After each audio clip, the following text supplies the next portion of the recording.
All right, let's call this meeting to order. If the clerk could call the roll. Nancy? Yes.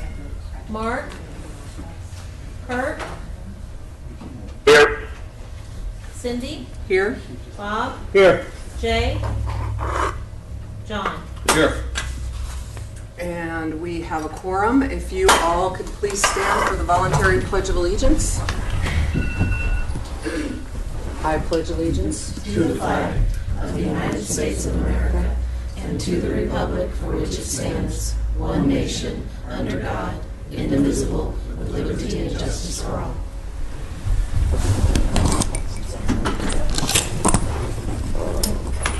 And the first order of business is the approval of the minutes from July 20th, 2015. Do I have a motion to approve? Second. It's been moved by John Haverlick, seconded by Bob Lynn to approve the meeting minutes. All those in favor say aye. Aye. Aye. Opposed? And that passes unanimously. The next item on the agenda is amendment and approval of the meeting agenda. Are there any amendments, or is there a motion to approve the agenda? I would like to add a discussion item at the end, if we could, related to financial liability in the future for, again, if we have to remove trailers or other things from lots. If we could, please. Sure. Any other amendments? Is there a motion to approve the amended agenda? I move to approve as amended. Second. John Haverlick moves, Bob Lynn seconds to approve the agenda. All those in favor say aye. Aye. Aye. Aye. Opposed? There are none. Moving on to public hearings. We have a public hearing on ordinance 2015-12, an ordinance placing the question of exemption from AS 39.50, Public Official Financial Disclosure Law, on the October 6, 2015 municipal election ballot. Is there anyone who would wish to speak to this issue? Hearing none, we will move on to, there are no bid awards, and that's the next item on the agenda. After that is visitors' views related to the agenda. Is there anyone that would like to speak to an agenda item? Hearing none, we'll move on to visitors' views unrelated to the agenda. Is there anyone who wishes to speak? Moving on to the next item, board, commission, and committee reports. There are none filed. Is there anyone that wishes to speak on that? All right. There's no items on the consent agenda. We have a report of other officers. Sam Thompson, the BDO Senior Auditor, is going to speak to us about the upcoming Borough audit, and I assume that you must be Sam. Thank you, members of the Assembly, for having me. My name is Sam Thompson. I'm a manager at BDO USA LLP. This is I think it's our firm. I think we're close to 20 years, either as McCunda Cottrell or BDO USA, that we've worked with the Borough in doing their financial statement audit. This is my fourth time working on the engagement and fifth time in Petersburg. I've always enjoyed it. It's always been a great time. People are very nice and pleasant to work with. We came in last night. We will be here through Friday. So if anyone, I'd like to extend an invitation to anyone on the Assembly to feel free to stop by and see any of us. We're currently working right next door in the conference room, but I think we're going to be in here the rest of the week. So if you have any questions or concerns or just want to chat about anything, please stop by at any time. And I think there's a total of 10 of us from BDO currently here working as well on the school district audit of the hospital, and of the mental health center. So if you see a lot of people walking around with black BDO backpacks, don't be alarmed. So thank you for your time. If you have any questions about anything, please feel free to stop by and see us. Thank you. Thank you, Sam. Does anyone have any questions? All right, thank you very much.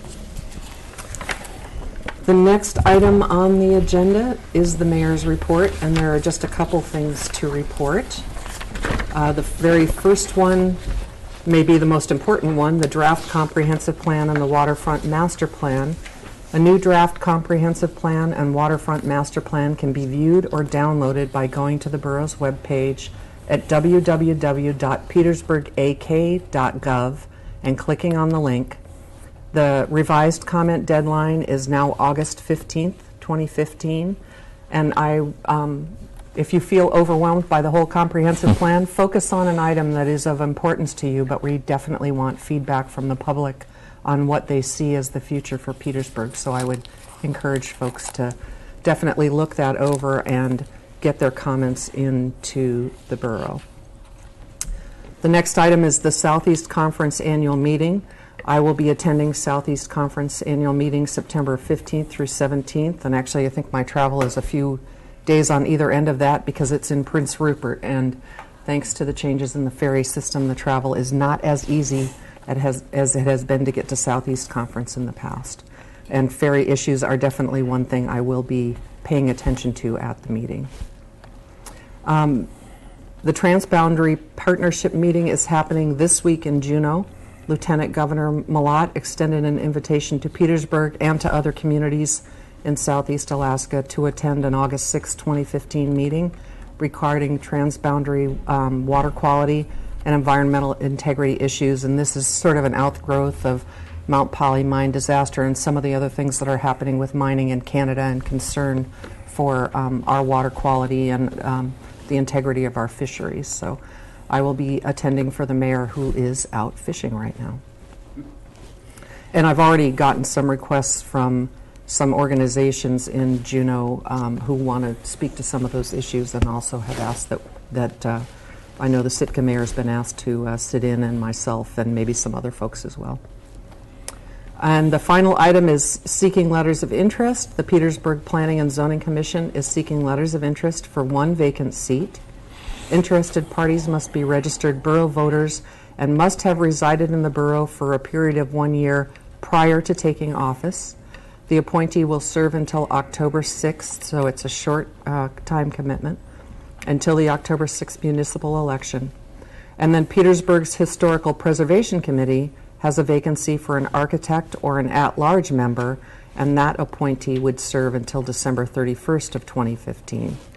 Letters of interest may be addressed to the borough clerk and emailed to dthompson@petersburgak.gov or mailed to P.O. Box 329, Petersburg, AK 99833, or you can drop them off at the Borough Administration Office in the Municipal Building.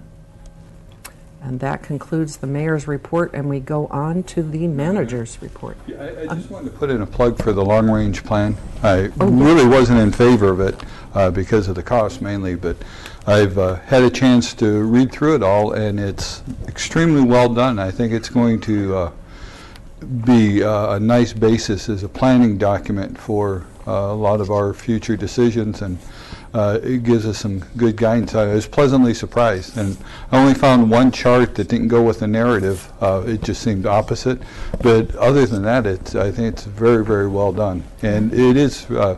I can understand it, so it's real easy to read. Well, thank you for that input. Mayor, can I cut in here too? You sure can. What time is that meeting on August 6th with the Lieutenant Governor? And I may be available in Juneau at that time if it seems like it might be beneficial to have somebody else there.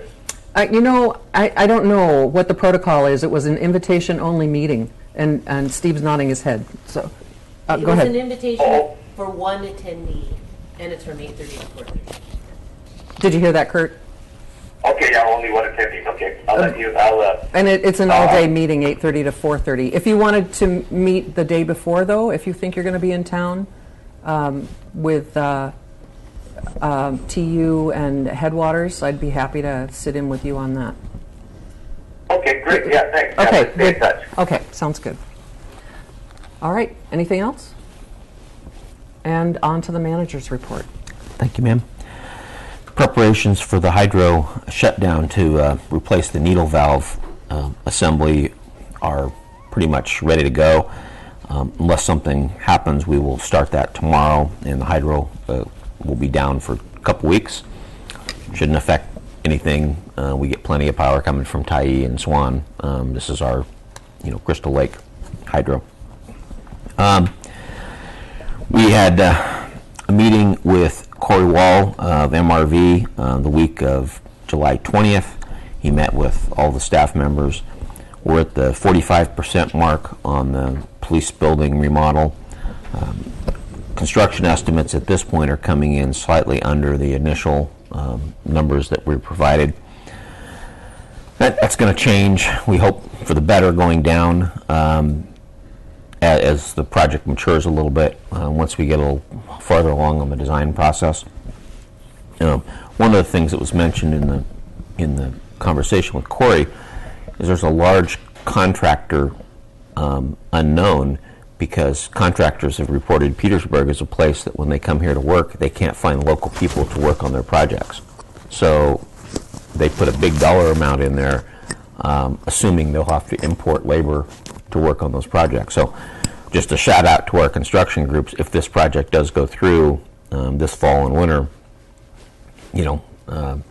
find a way to get in touch with these folks. Maybe we can help as well at the Borough, because it actually saves us money in the long run if they can hire folks locally rather than having to bring crews in.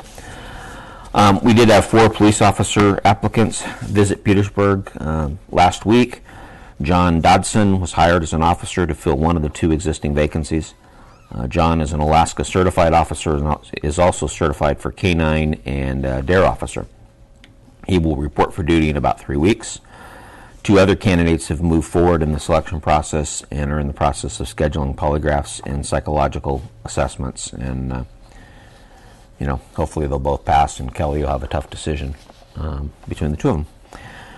We, at the PD, they had 4 vehicles were sold at auction last week. The vehicles that were not sold and that are eligible for destruction will be moved to the baler for disposal.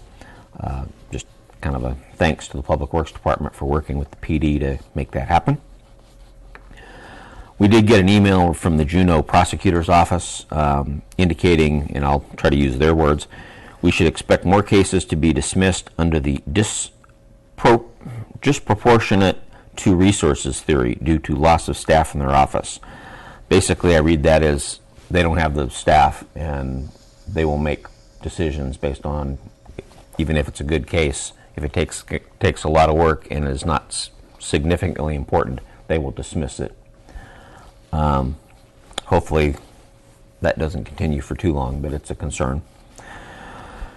Trax components have arrived, and the PD is working with Carl to have them installed in our existing vehicle. These are computers, mounts, and printers provided at no cost by the state that will allow the officers to complete citations and collision reports electronically in the field. Makes them a little more efficient. They don't have to come back to the office later and do reports. Hopefully this will move forward and save us some effort and time. The portable radios have arrived, and Kelly's got one in back if folks want to look at it. We programmed it with the minimal channels at the moment. We've got some licensing with FCC we've got to work through, so we can't use the full spectrum of the radio. But encourage folks, if they were interested, to take a look at it. Kelly can show you the differences between what we had before and what this one is. It looks like a pretty good unit. Mountain View Manor is in the process of flipping 2 apartments at elderly housing. One will be filled by August 15th and one September 1st. Basically what we do is we go through the apartment, make sure carpet, paint, everything that has to be done is done and cleaned sufficient for the new residents when they come in. We continue to have waiting lists in both elderly housing and the assisted living facility. Horion Associates, our local kind of engineering surveying group, has tentatively will begin their inspection report on the assisted living portico. It's got some settling issues. It's been there for a while. They gave us a real good quote on taking a look at that and then preparing design documents for us that what it would take to fix it. Don't think it's going to be a huge dollar project, but it was on our list. It's been that way for quite a while to at least get something on paper to tell us what we'd need to do to fix it.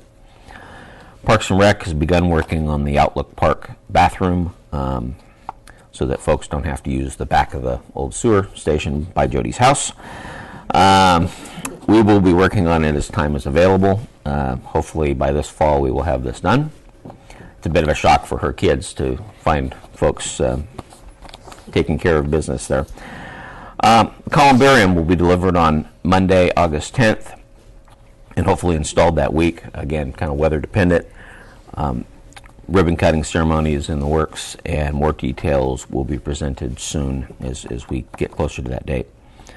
Fall programming is underway, and youth basketball is available for registration by calling Parks and Rec or online at petersburgrec.com. Another project Parks and Rec is working on is the stairway at the end of the City Creek Trail, which had fallen into some pretty serious disrepair. We've heard concerns by many residents about how dangerous it was. We'd put up tape and boards to tell people don't go, and they would remove the boards and tape and then go down the stairway that was falling down.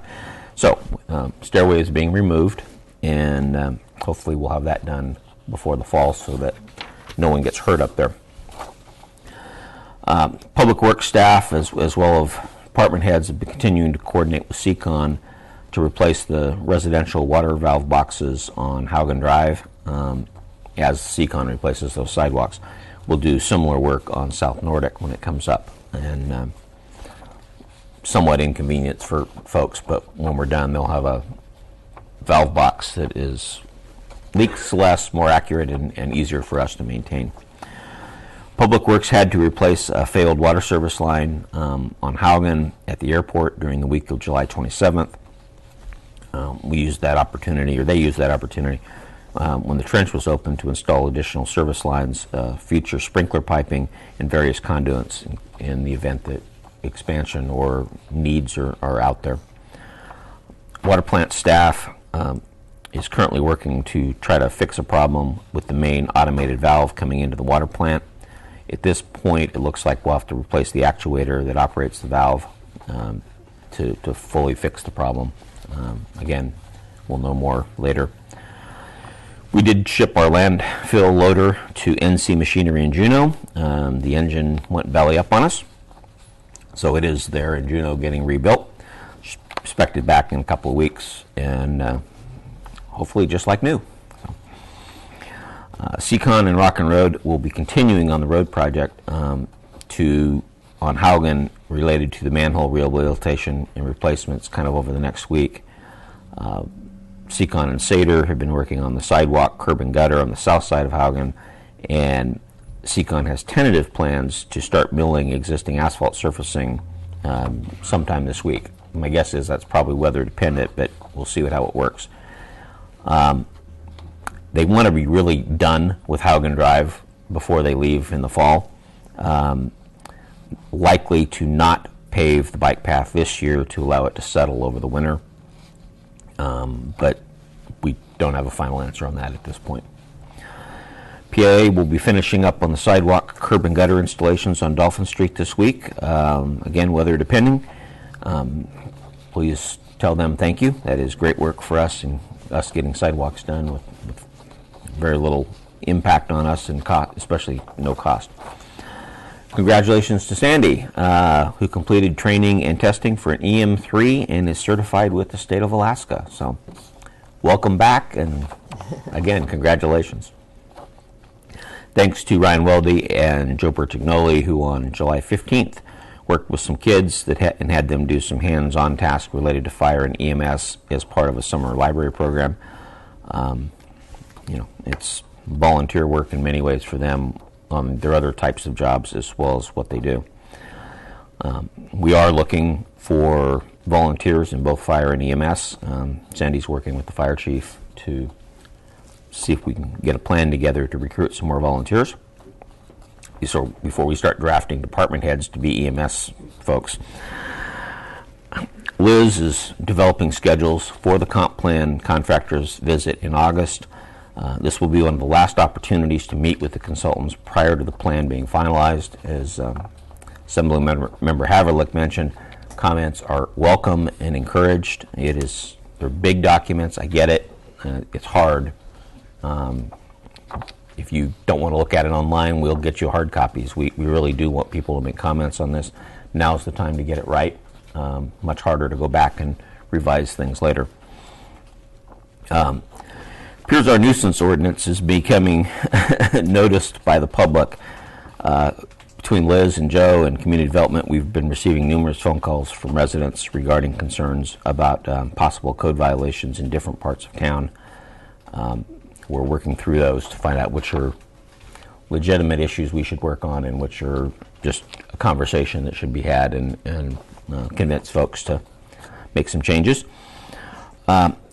Liz is also working on something that's been an ongoing problem for a while, which is physical addresses for locations in service area 2 here on the road system. It's harder than it seems. It's very easy to go through an area and say this is address 1, 2, 3, 4, 5. Unfortunately, address 3, they've already assigned their own address some time back and called themselves address 6. So it is a bit of a moving target to try to figure out how to do this in a way that makes some sense, that makes it easy to track and is beneficial for the folks in the area, yet doesn't mess up people's addresses the way they've already set them up themselves. So power to her. Good luck on that. It's actually a lot more work than it would seem. Summer reading challenge at the library is complete. 170 kids and teens participated, making it the most popular program in the library's history. 73 kids received an invitation to the VIP pool party for reading 2 hours a week for 7 weeks. Thanks to Papa Bears for donating a special prize for the kids who completed the program. I think it was well received by everyone. And last, the library has received a IMLS basic grant for $7,000 to help pay for collections and staff travel for professional development. So that's it, unless there's questions. Question for you. Yes, sir. Back to the nuisance issue you were talking about. Is that related to the clarity of our ordinance or just the issues that are popping up out there from the ordinance? I think it's a combination of both. I think it's people with questions that say, am I reading this right? And wanting a clarification. And it's also people calling to say, hey, thank you very much. I've wanted to know what I needed to do to get this cleaned up for a while. So, some of it's clarity, some of it is actual complaints that says, hey, now I know what I should do to level a complaint. We are actually, well, I don't want to steal your thunder questions from earlier, but we are practicing what is generally called, reactive code enforcement. Proactive would be if I say, Joe, go drive around in your car all day long and look for violations and write tickets. Okay, we don't want to do that. Most communities actually do not do that. We're reacting to neighborhoods that say, you know what, we don't like this, and fill in the blank. And it kind of allows neighborhoods to decide what they're comfortable with and what they're not. So one neighborhood may say, we're very comfortable with this. Others may go, we're not. And we get the complaints and we go and look and say within the ordinance that we have, that's worth pursuing. And pursuit of that can be a lot of different things. It can be, knock on the door and say, we've had a complaint. Can you do this? Sometimes it escalates or, it's a letter. And there's a whole process to go through that where it gets to that point where, we have the right to levy fines and, to avoid issues of where the borough is having to pay to clean stuff up. It's very new for the community. I mean, it's one of those things that I think we're still trying to feel our way. We also have an issue with the whole, time to enforce. We only have so much time, and we're not going to get to everything. So it's prioritizing, what are the real areas that we're getting lots of complaints on that look like they're a health hazard or look like they're a problem, and then making those what we focus on until we can get it cleaned up, and then we move on to the next one. So I think that's... Thank you. Yes, sir. Steve, you mentioned early on in your report about the enforcement and the lack of funds from the state to follow through on prosecutions. And what's is it too early to tell what that means for a bottom line? Is that like there are arrests that the police aren't going to make, or for certain things, or what's that picture look like? I asked Kelly to step out to go ask a question of someone, and Right. he's a good one to respond to that, but I'll do my best. If everybody remembers, a couple years back, we were very concerned. We ended up with a community meeting where the Assistant Attorney General came down Right. and responded, and while nothing was done there, what happened shortly afterward was an extra DA was added to Juneau solely for the purpose of supporting not just Petersburg, but some of the more rural communities in the area. Right. And we saw some improvements in prosecution rates, fewer big plea bargains, more cases getting handled quickly. That position is no longer there. That's one of the positions the state has eliminated. They've also eliminated, it sounds like, several office admin staff in the office, which has a huge impact on lawyer paperwork and such. And so now the actual head ADA in Juneau is basically trying to cover this whole area. He's a good guy. Kelly has a great reputation or relationship with him. The problem is he's very clearly said, look, I'm not going to make as many trips to Petersburg. In fact, they may be long periods of time where I'm not available to come, and we're going to have to start making decisions on, they'll get a case. It may be a perfectly good case, and they may have to decide, we're not really in a position to prosecute this. We're hoping at this point they at least negotiate some kind of a plea bargain type arrangement, but it's not looking great. And we have some very serious concerns about that. There's our guys are working pretty hard. Guys and girls ladies are working very hard to keep this place a safe place to live, and we don't want that to change. And if stuff stops getting prosecuted, that'll be difficult. So Yeah, especially if that word gets out. Well, and it will. And it will. I mean, I debated whether putting it in this report, but the fact is, it's the truth. And we get a lot of requests from the citizens that are, why haven't you, done, and, well, this is part of the answer. One of the models we'll use and we'll do more of, which is, you call it community policing or whatever you want to call it, but it's really where the police have to be out a lot more and hopefully more of a deterrent, trying to stop the crime before it happens, and hoping that keeps everything in line. But Kelly's the right person to ask what impacts he expects. There we go. Sorry? No, I was vamping as best I could. Some member Haverlick asked a good question, which is with the Juneau DA's office saying what they've said. How does it impact us, and what do we expect it to do? Well, I'm not sure how it's going to impact us yet. We haven't actually seen any cases declined. There are a couple of complicated cases that we're working on, and we're consulting with a retired prosecutor to help us make sure that we meet all their needs before we even submit it. So if we can get all those boxes checked before we send a case to the DA's office, hopefully there'll be less questions later and that dismissal rate won't go up. But the reality is he lost a third of his attorney staff and 50% of his support staff. So cuts are going to have to be made somewhere. We're kind of waiting and seeing how it shakes out. That's what I was trying to get is you're going to have to, if there are options to make modifications to streamline the system, or will you just have things that you're going to not react to, or both? It may be both. Some of the things that we've already done last year, when we went through the traffic ordinances, we made some of those crimes or actions on the state level that were crimes, we made them violations of a borough ordinance.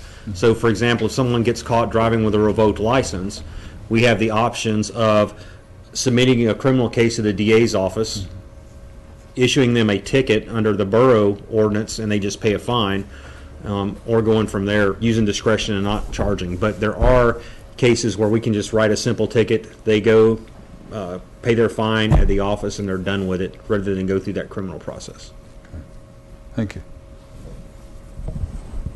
Anything else? Thank you very much, Steve, and that kind of sets the stage for the discussion item that's coming up at the end of the meeting, too. Moving on to unfinished business, we have one ordinance for third and final reading.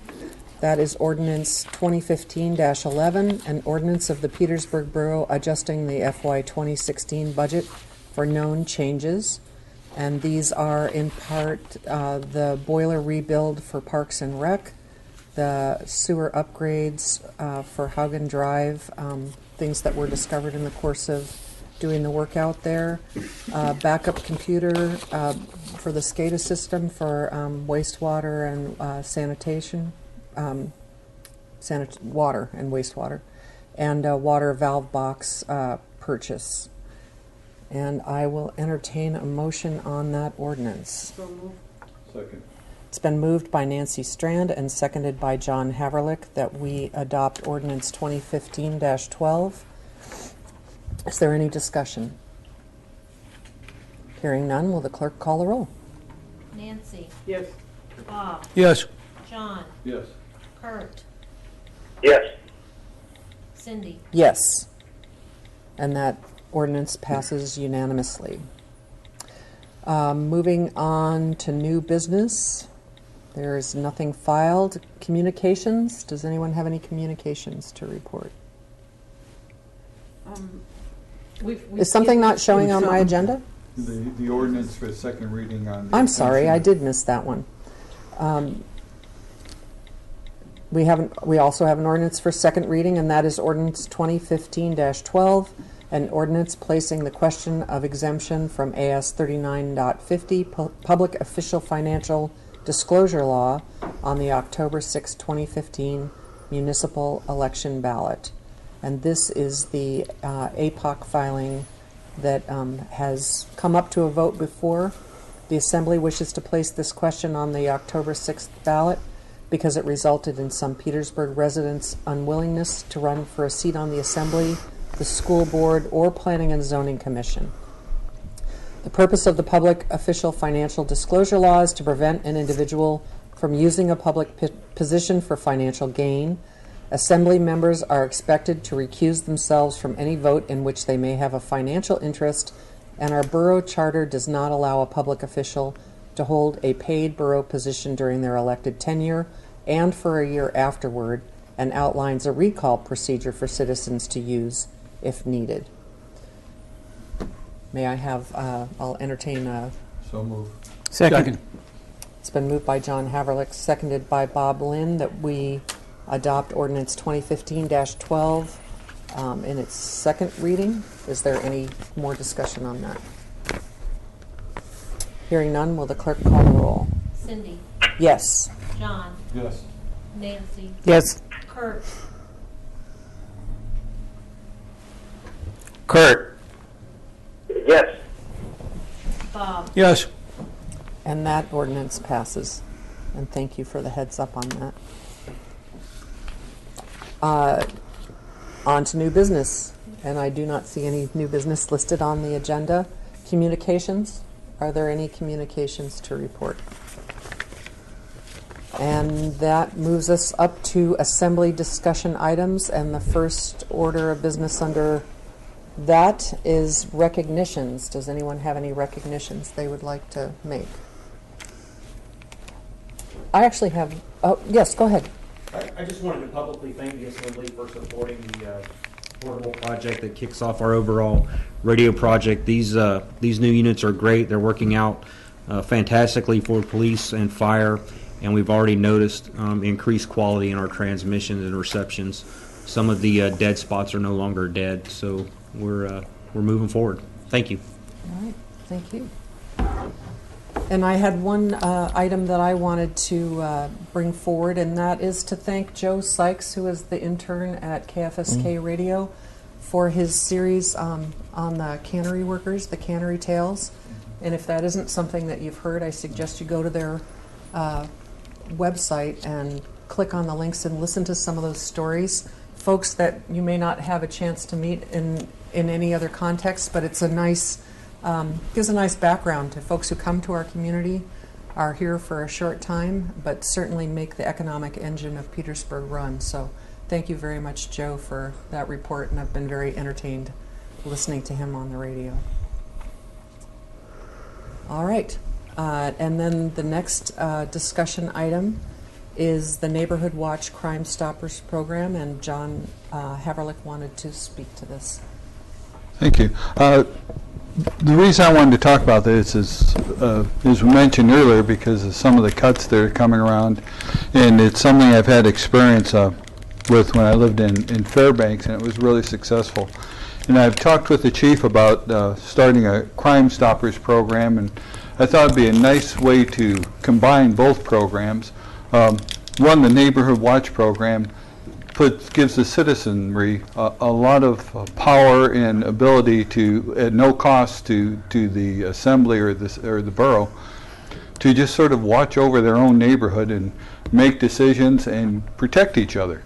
And I think with all the cuts we're looking at down the way, not only are a lot of people going to have a loss of income, but also we may not have the police protection that we're enjoying now, and the resources to do some of the things that we enjoy now. So I was hoping to start this program, and again, it's at no cost. I sort of wanted your blessings for this, to meet with people, business people, and people in pretty much every neighborhood in town, so we can react to situations and be aware of situations that may be going on, and cut off some problems that before they get to be a big issue. When I did this in Fairbanks, we had several robberies in our neighborhood, and we met with one of the officers. He gave us an introduction on what to look for in your neighborhood, suspicious things, just while you're going for a walk, or just standing around, whatever, which I'm usually doing both all the time, and I need to get a life. But anyway, it really worked out. Within 30 days, we caught the two individuals that were that had stolen from about 15 homes in our neighborhood, and they had $30,000-$40,000 worth of goods in their garage. And they weren't even stealing it to sell, they just for kicks. So not only did everybody get their stuff back, but they felt a lot safer in their home, knowing that these people were caught and jailed and not in the community anymore. So the Neighborhood Watch is really can be an excellent service to the community. And Crime Stoppers, in running adjacent with it, it's a great way for people to call in anonymously or to give their name, and they can earn a reward for anyone convicted of doing a crime that they helped stop, or that they knew who was the perpetrator of, and they called it in. It's a great service to the community and to the police.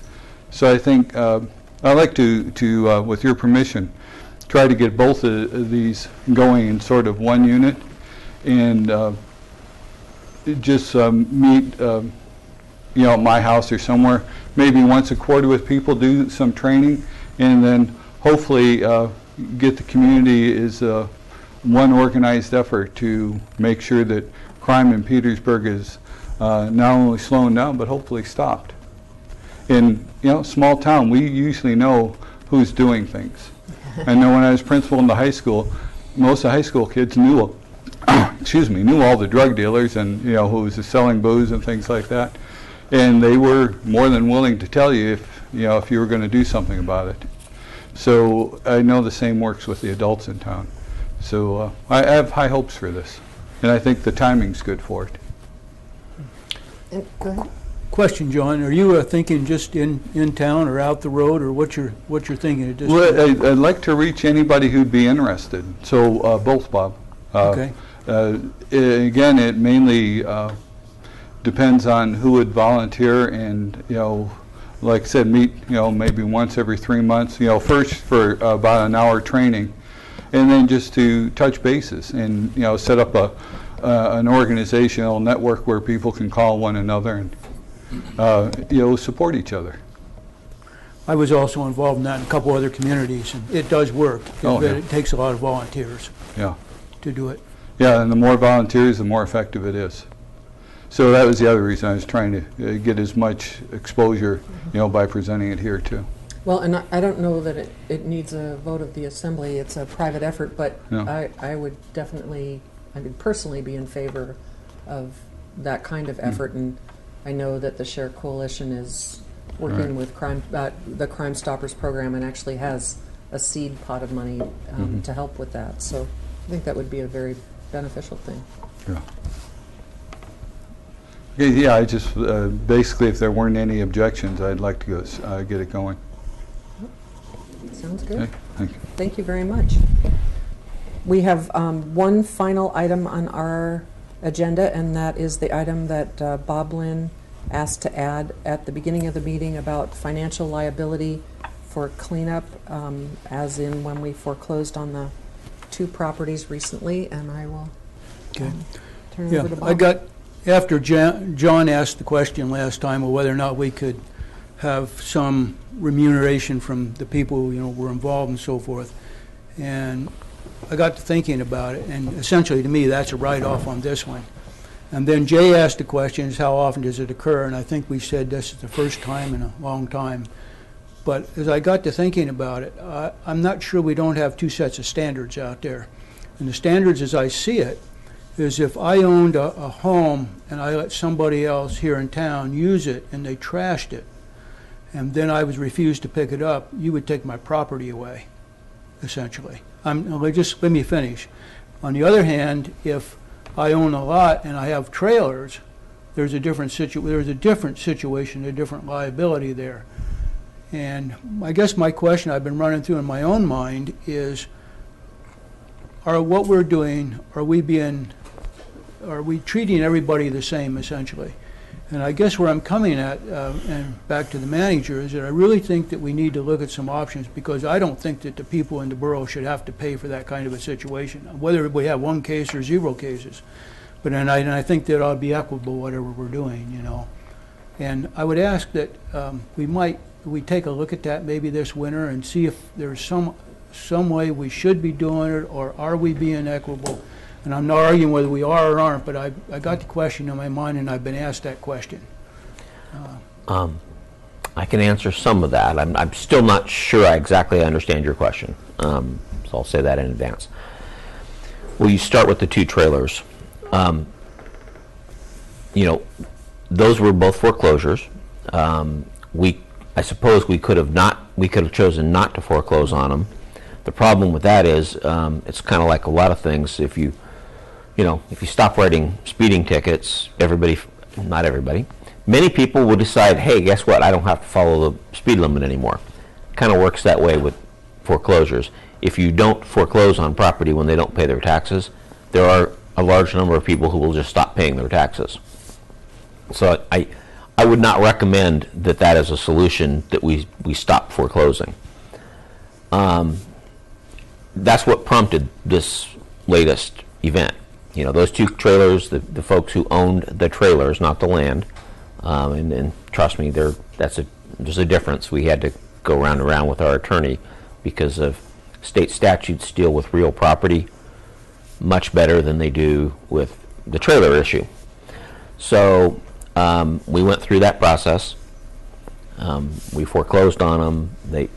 They were obviously not worth what the taxes were on them at this point, and left with the situation where, our choices were at that point, either the borough removes the trailers or we start paying space rental to the owner. I didn't think that was a good solution, so it was much cheaper for us in the long run to remove those trailers and get them out of there. And yes, there will be a cost to that. Now, so anytime we run into that situation in the future, I don't know that we can handle it much differently. Basically, somebody doesn't pay their taxes. If the process is to foreclose for unpaid taxes, at the end of that, the borough owns a piece of property, in which case it either has value or it doesn't. In the case of the trailers, they didn't have any value. In the case of a real property, you at least have lots that, land or that has some value that the borough could then, turn around and resell. And, you hope that never happens to anyone. the equity piece, I'm not sure I understand where you're coming from, Bob, and Liz may understand this. You understand it better than what I was. I think I get your question. You're asking why, if you were a property owner with a single dwelling on it, single family dwelling, and so you owned the land and the house and you rented it out and didn't pay the property tax, the borough would just foreclose on the whole kit and caboodle, right? Yeah. And so then, but I think Steve answered it. In this case, the only part that was foreclosed on was the trailer, not the property, because the taxes were only due on the trailer portion of it, and the property taxes on the actual land was being paid. So that's a real big difference on, you know, what portion the borough actually foreclosed was just that trailer. Does that answer? Okay. As far as equity, that's sort of a judgment call, I guess. Yeah, and kind of goes back to it, and I don't say things well, but you know, when you talk about one thing setting a precedence for another thing, we have a lot of trailers in this town, and a lot of them are old. And the landlord has been collecting rent on the lots, but if we, and like we had to in this situation, pick up these, this was basically garbage. Yeah, I wouldn't even call them homes, you know, at all. We ended up shouldering the whole responsibility for the demolition removal, and the landowner basically got a free ride. And is that what the state's saying, that the landowner has no responsibility financially for something like this? Because what I'm thinking is, we set the precedent by doing this, and it costs us several $1,000s. So why wouldn't every person that owns a trailer court or property that has a trailer on it, rather than take care of it themselves, just say, the borough will do it? There is that concern. Liz, please jump in if I say any of this wrong, because this has been an ongoing conversation that Joe and Liz and I have actually had. First of all, we as a community have done a disservice in not watching, administering, whatever the right word for it is, these trailer courts. Developing standards, maybe. I hate to talk in generalities. Let's just say many of them, if not all, but again, I don't want to throw everybody under the bus, have violations and do not follow our existing mobile home park ordinance. We have not, in the past, gone to them and said, hey, you need to clean this up. These two trailers are an example of what happens when you don't. Right. Because now it becomes too late. State statutes, in a sense, protect them because they don't actually own the trailers. Let's back up 10 years and say if we would have been up there saying, you know, those trailers are starting to look junky and there's a bunch of junk piled around them. Right. Landowner or trailer park owner, you need to be managing your property better. And if you don't follow our rules, then there's some fines associated with that. We might have been able to prevent this. Basically, the trailers could have maybe been kept in good enough shape that he could have continued to rent them, and the people, he would have continued to pay their property tax on them, or whatever, however the scenario works out. The challenge is when you ignore the whole thing, it just gets progressively worse, and we ended up in the situation we're in. I've asked Liz and Joe to spend a lot more time looking at these trailer courts. And there's a lot of different issues. Some of it's our zoning was kind of odd. Carl can speak to, you know, I'm picking on him now, to some of the infrastructure issues where truly the borough's water and sewer lines stop at the edge of the property, and there's private water and sewer lines inside the trailer park that tend to occasionally break because they're not done to code and they're not maintained well. And then they, you know, stuff runs down the hill, so to speak. And Carl's the one asked to, oh my God, can you come do something? We don't even actually own it. Right. So we've started a dialogue in a couple of places with the owners. my approach tends to be, you start off slow, and we hope that folks will, when they understand the rules a little better, take some voluntary efforts to clean up some of this stuff. Cannot tell you that that's going to happen. One of the things on the trailer park we just dealt with, we sent the owner a complete copy of the ordinance and said, here's all the rules you're supposed to be following. I believe they're coming to town month or so, end of August. We've asked to meet with them, and so Joe, Liz, whoever, gets to go up there and walk around the trailer court with them and say, you know, here's all the things you're not quite, don't have right quite yet. Mm-hmm. Again, a soft approach at first, because this has not been done in the past. We have not really dealt with this issue. And then we'll get progressively different, more aggressive over time if, in fact, we don't see some progress. But unfortunately, every trailer court's slightly different. Do I have that right, Liz? Yes, and some of them, even though they're look like courts, are not actually zoned that way, and so then that changes how you can apply the rules there. So there's different rules for different zoning, and some of them are and some of them are not. So it's messy. It's going to take a lot of work and a lot of time to get it cleaned up, and I cannot sit here and tell you that we won't have another example of this happening in the future. You're right. Many of these trailers in town are so old that they fall into the category that even the federal government allows them to be banned. Right. They're pre-1976, HUD says you can ban those because they're not safe. A lot of what we have is pre-1976. We're not going out to ban them, but they are in many ways unsafe living, especially for our climate, and again, especially if they're not maintained well. Mm-hmm. So, what I'm concerned about is we set a precedent that if you own a trailer court, if you just let the trailer go, the borough will take care of it. That's possible. That's the concern. It's why I think and I've asked Joe and Liz to put to spend a lot more time looking at these, because the only way to deal with it is, one of the ways to deal with it is to make sure that the owner or manager of the trailer court has that responsibility and is talked to before it gets so bad that the person who actually owns the trailer just walks away. Unfortunately, I think we've got lots of examples where we're already past that point. I think we will be doing more foreclosures at some point, and I will probably be asking Carl's help to remove them. And I don't know another way around that, at least at this point. Joe, you want to add in anything? You first-hand knowledge of some of this stuff. The Street Trailer Court was established way before that ordinance was. And if you ever read the ordinance, that mobile home park ordinance is quite extensive. It's like it demands that you have plans, that you have. The city is supposed to issue a permit before somebody can even. And obviously, there's no permit issued with that park when it was created.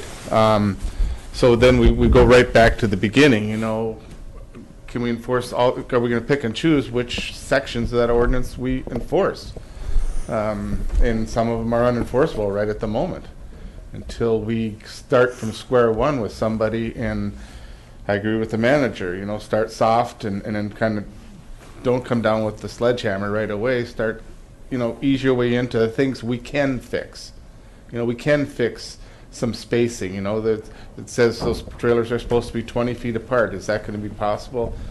No way. But we can make sure that they're at least 10 foot apart, and they won't be building on anywhere soon. The thing that was pretty good is we can make sure that before anything is put there, that we get the trailer park's owner's approval before anything happens, whether it be a Wannikin. And those are the little things we can start off by doing right now, and then maybe ease into, as things move out and we get more space, make sure that they, go with the rest of the rules. It's just, read that mobile home park ordinance if you haven't already. There's a lot to that. It calls for biannual inspections by city staff. It calls for reports from that, and it calls from the the property owners. There's a lot of stuff in that ordinance that has never been done. And Liz was referring to the park that we all think is a mobile home park up on the other side of 3rd Street. That's all zoned commercial. That's not a mobile home park. There's really only 3 mobile home parks per se in town. That's Lumber Street, McGill's, and I call it Erickson's. It's out Hungerford Hill. It's called something else. Yeah, but that's Midcoff, but there's like 8 spaces. Those are only 2 zoned mobile home parks, the 3 that we have. So what I'm hearing Bob saying is he's concerned about the financial liability to the borough, and it sounds like the conversations are ongoing about how to address that and also make sure that the conditions in those parks are adequate. I don't have a great answer. I mean, I know I'm not answering your question, I guess. But what I'm hearing you saying is we're trying to move in that direction and see if we can come up with some solutions, and I think that's what you were... Right, exactly. And I wasn't advocating that we have a hammer. I was just advocating that we look at this and make sure that we're equitable and that that concern's out there. Thanks. Yeah, sure. Any more on that topic? Well, then it's time for Kurt to speak up because we need a motion to adjourn. You still there, Kurt? So moved. Yeah, so moved. Second. Meeting is adjourned.